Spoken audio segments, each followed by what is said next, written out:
Hey guys, Sen here. About a year ago I posted my very first clan capital tier list, and well, since then, a lot has changed. Tons of balance patches, new districts with new troops and spells, and people have just gotten a lot better at the game since then, so clan capital is nothing like it once was, and so it's time for a new tier list because the old one is completely outdated. A couple of notes before we begin. I am mainly rating these troops at max level capital hall level 10 because that's where I play, and also how useful they are when it comes down to taking out bases in the fewest number of attacks. I'll be giving my analysis on what kinds of situations each troop is useful in from the perspective of a top player, but I will note when a troop or spell is better at lower levels. And of course, this is just a tier list, it's my opinion, so feel free to share down below your own thoughts on where you think everything stands in the clan capital. So with that out of the way, let's start with the super minor, and oh boy, this troop is filthy. It seems like every time Supercell comes out with a new district, they just have to release a new trooper spell that completely breaks the game. The moment the minor was released, Dragon Cliffs went from being the hardest base to by far the easiest. You drop 10 miners on one tile, put Frost inside of the base, and you can force quit the app in 3 seconds and two-shot just about every base, even when they're completely maxed. Super miners are obliterating max bases right now, and they commit absolute war crimes against underleveled ones. Two clans have now reached 93 one-shots in a single raid weekend at Capital Hall level 10. To put things into perspective, even getting 21 shots in a single raid weekend before minor was unheard of because clan capital is balanced around the fact that you need multiple attacks per district, not that you're taking out every district in one attack. I honestly have no idea how this menace managed to dodge the October balance patch, but use the super minor while you still can while it's still broken. Super minor Frost is the most broken and brain dead combination the clan capital has ever seen. If you have clanmates that aren't doing so great in the clan capital, tell them about this strategy and suddenly they'll be two-shotting districts just as easily as the very best players in the clan capital. Next up, we have Sparky. Sparky was the other troop released with the Goblin Mines, and she took everyone by surprise. Most people assumed from the sneak peeks that Sparky was maybe a C tier meme and that it would never be used. I personally thought that Sparky was going to be a niche B tier troop that could be good in the right situations. Well, after a month in, I think everyone can now agree that Sparky is not a bad troop, but in fact a game changer. Sparky nukes every compact base with her insane splash radius, and she one-shots basically everything with the help of a rage. With that being said, Sparky is not easy to use. Most of the fails from the top 10 clans these past few weeks have come from Sparky attacks. Her power ceiling is absolutely ludicrous, but you have to plan around her pathing to get the best results. Sparky enables so many capital peak 2 shots that would not be possible without her, and she has basically power crept every single unit that does splash damage to buildings with her insane defense targeting damage. S tier. And the last thing to come out of Goblin Mines was the endless Haste spell. Now the Haste spell is really unique as a spell, but none of its uniqueness really pushes the power level of the game. The Haste spell lets troop keep its buff after they step out of the radius, but the buff, which is a little bit of speed, really isn't all that great. It lasts for 4 hits, but you also never want to be spending more than 2 hits on a district, or maybe even 3, and there's basically only one troop that is good with the Haste spell, and that is Mountain Golem. But it turns out that the Haste spell single-handedly enables Golem to be a top tier unit, so I can't justify putting it anywhere below C tier despite how weak it seems to be in almost every other case. Next up, we have the Archer. Now, if you would believe it, Archers, if you are new to clan capital, used to be a top attack that everyone was trying to defend against. Oh, what a time it was to be playing the clan capital. You drop a pack of Archers, you let them die, drop another pack of Archers, you let them die, rinse and repeat for 3 minutes while doing something more fun with your time. But Archers were never really hit with nerfs, but the introduction of new and way more broken stuff have just completely pushed them out of the meta. Because why would you really use a strategy as slow and boring as Archers when you have stuff that's way better anyways? When Miners versus Dragon Cliffs gets nerfed, which I'm sure it will, Archers might see a resurgence versus the enemy Super Dragons, but I don't see them being a dominant force in the meta like they once were, besides the occasional Dragon Cliffs and occasional Capital Peak hit, but I don't think they're weak either, so I will still give them a low B tier. Now, the Barbarian is just a very solid troop. It's not that powerful, it's cheap, it clears trash, it has enough stats to sometimes 1v1 some point defenses. It's almost always good to have some Barbarians inside your army camps because they help open up the map, and they're just very flexible and just help make your attacks feel a lot smoother. Barbs are just generally good for filling out your army, but you're never really trying to build a strategy around them, so I'll just put them at a solid B tier for now.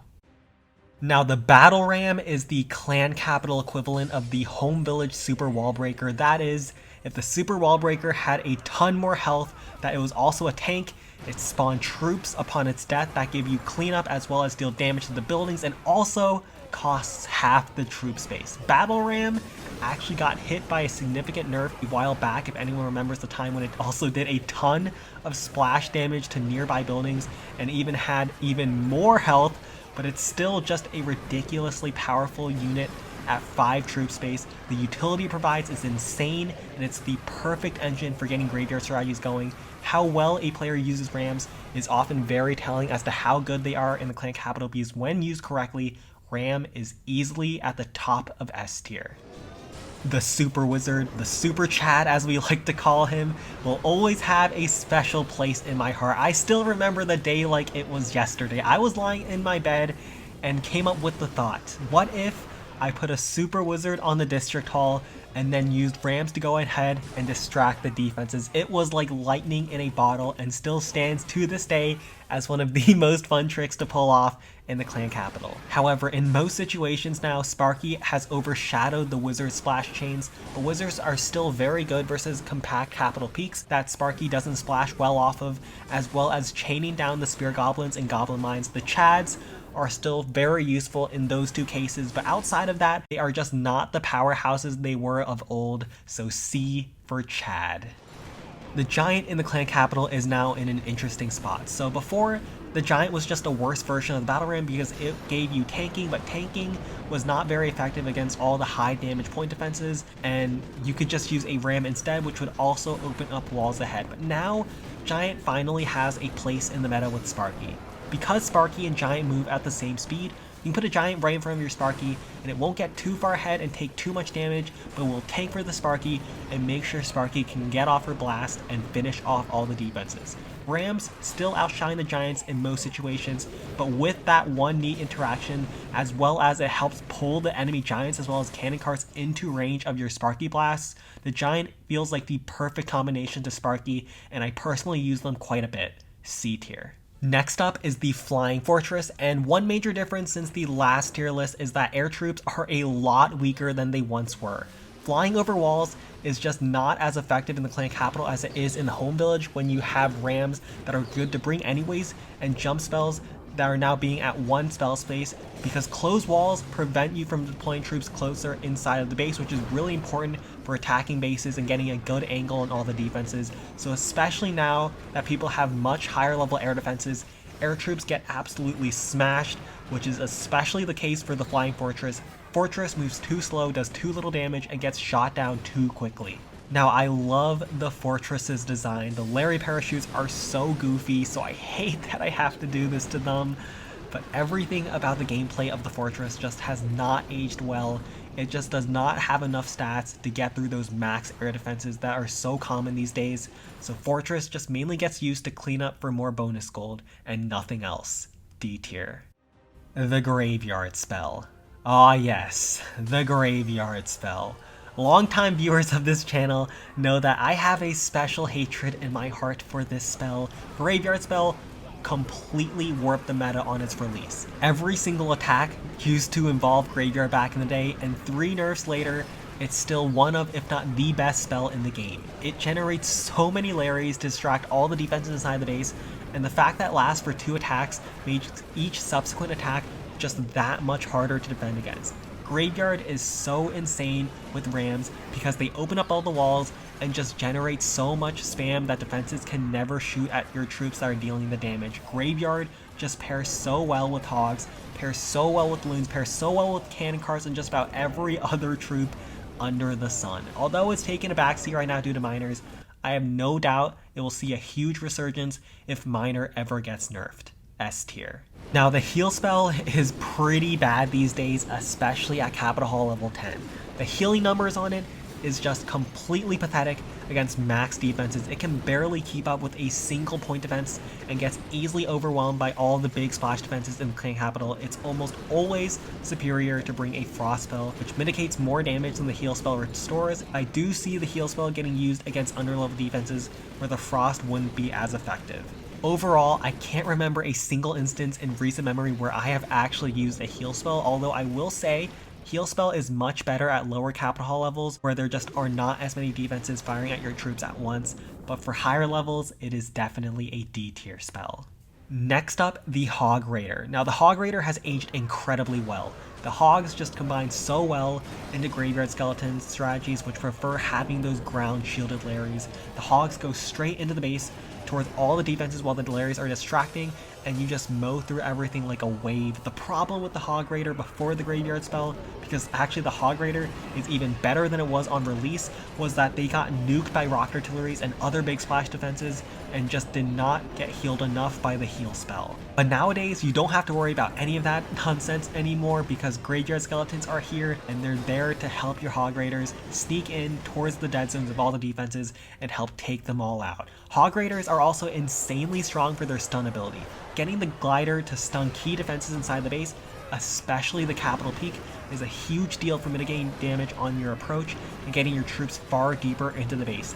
The Hog Raiders are just so generally useful in all different kinds of attacks, and who doesn't love the Hog Rider? S tier. And now we have the Inferno Dragon. Kind of like the archers, the usage rates of the Inferno Dragons went way down when miners came in and completely trivialized every single dragon cliffs in existence. For a similar reason, I expect Inferno Dragons to be way more relevant when Miner ever gets nerfed, but for now, they still have an incredibly defined niche against the Capital Peak. The Inferno Dragons are insane at bursting out enemy dragons or for getting through all the HP on the Capital Peak when there's no air defenses around. The most frustrating part about the troop though is that its pathfinding is random, which means it can take the most roundabout path towards its targets and get shot down by air defenses that it has no business being in range of. Anyone who does a lot of Capital Peak 2 shots knows what I'm talking about, but this troop is, I swear, the dumbest thing you have ever met. But just for the single fact that the Capital Peak would still be much harder without the Inferno Dragon, I'm going to put the Inferno Dragon at least in a C tier. Now the jump spell is in an interesting spot. When it was at 2 spell space, it was by far the worst spell in the Clan Capital, and it wasn't even close. Now that it's 1 spell space, you can now bring it as a filler spell instead of a lightning spell, but more importantly, it can be used to counter Labyrinth style bases and other weird wall setups designed to mess with Ram AI. It's not overpowered by any means, but you can use it to save some troop space in Rams and make your life a lot easier against certain bases. B tier. The lightning spell is in the same vein as the jump spell. You usually bring it as a filler spell because post graveyard, zapping down buildings just does not feel like the best way to invest your spells. Zap did get buffed to have much better breakpoints against certain structures, but that didn't really affect its usage rate all that much. It still has some very interesting utility like resetting defenses, especially the Capital Peak beams, as well as Inferno Towers against your golems. And it's also probably the single best way to take out Spear Goblins on Goblin Mines, but it's not that much better than Jump Spell as a filler spell in most cases, so I'm just going to put it at B tier as well. Now Manny the Minion is also in a bad spot. Minions are good when air is good because they can act as cleanup as well as support your air troops from behind, but air kind of sucks right now, which puts minions in a bad spot too. However, they are the cheapest air option, and they're also immune to zap traps, so minions usually have a ton of good utility in picking off ground turning defenses or clearing trash buildings. They have some neat uses that put them just shy from being at the bottom tier for me, so let's leave them at a C for now. The Mountain Golem is certainly a troop of all time. Golem used to be the king of meme tier trash, being so slow and easily killed for its 160 troop space cost that it was laughable. There was actually a legendarily bad combination that some new players used, which was the Golem jump, and it will live forever in some of the funniest fails in the Clan Capital. But after getting a health buff a 50% speed buff, and finally a 200% speed buff with the Endless Haste. Golem is not a joke anymore, and in fact, he's one of the strongest troops in the game. Golem is incredibly hard to defend against if the base does offer too much frost value, and he has so much speed nowadays that he doesn't have to worry about time failing. He does extremely well against spread out bases that don't have enough damage concentration to DPS him down, and especially when those bases don't have Infernos. You just have to make sure you funnel him a little bit so that he doesn't walk around all of the defenses and just goes after trash buildings. A tier. The Frost Spell is now good after going from 4 space to 3, and not just good, but maybe even borderline broken. Double frosting against most bases neutralizes so much threat inside the base, and its interaction with Miner spam is what makes the spell just feel silly right now. However, even without Miner, the Frost Spell is still incredibly good as long as you make sure that you actually hit the defenses and don't somehow miss everything. S tier. The Pekka has gotten noticeably better since the September balance patch. Although its health buff was pretty negligible, I've never really run into a case where it's been impactful. The HP reduction on some of the defenses allow Pekkas to get a critical one-shot against a lot more buildings, which makes them a lot faster and makes them a lot less clunky. Still, it's interesting how the Pekka's main ability, which is its Death Bomb, is worse than one of the many abilities of the 25 camp space miner, but it still has its niches when you can find spots where the Pekka won't be under too much fire. But for now, I think the highest I can put her is a C tier.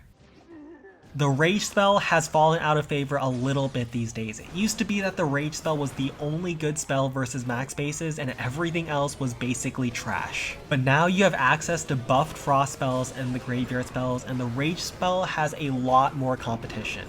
Many of the strategies that the Rage spell was also once good for have shifted as well. Archer Rage is pretty much dead. Golem now uses Haste and Frost, and let's be real here, no one uses Super Dragon spam anymore. The main reason that Rage is still good is Sparky. Sparky isn't good without Rage, and Rage isn't good without Sparky. They are insane together, and Rage still feels strong enough in most cases that I'll let it go to an A tier.